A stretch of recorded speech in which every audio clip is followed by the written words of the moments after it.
We're taking a look at the continued push to move the Capitals and Wizards to Potomac Yard. The city just wrapped up a listening session where proponents talked about the potential benefits of the project. DC News Now's Max Marcilla listened in on the meeting, and Max, Monumental CEO is really doubling down on his support. So what does that mean for Virginia?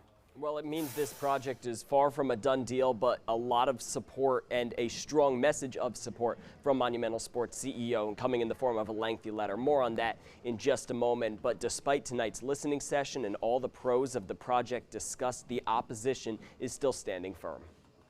This $2 billion project to build a new entertainment district in Potomac Yard, including a new home for DC's pro basketball and hockey teams in Virginia, is the talk of the town. This is not just an arena. Tonight, the second of 4 listening sessions hosted by the city. This one included a number of housing leaders, Monumental Sports, the proposed developers, and more.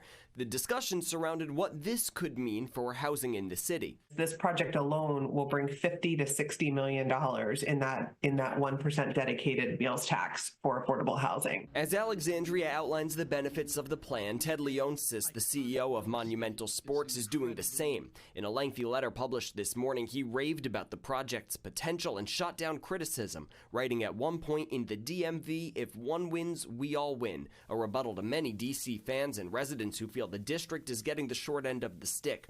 And then he called the argument that arenas and stadiums don't provide economic benefit simply illogical. There's still a lot of public frustration. But this comes just one night after the Coalition to Stop the Arena at Potomac Yard held its own virtual discussion. Tonight, we spoke by phone with Shannon Curtis, who's on the board of the organization. I know we've kind of beat this drum a lot, but I think there's just a huge number of unanswered questions.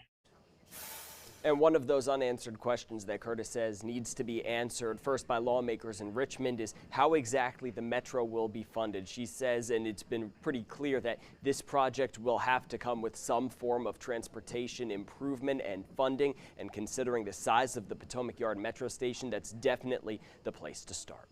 Reporting live in the newsroom, Max Marcilla, DC News Now, back to you.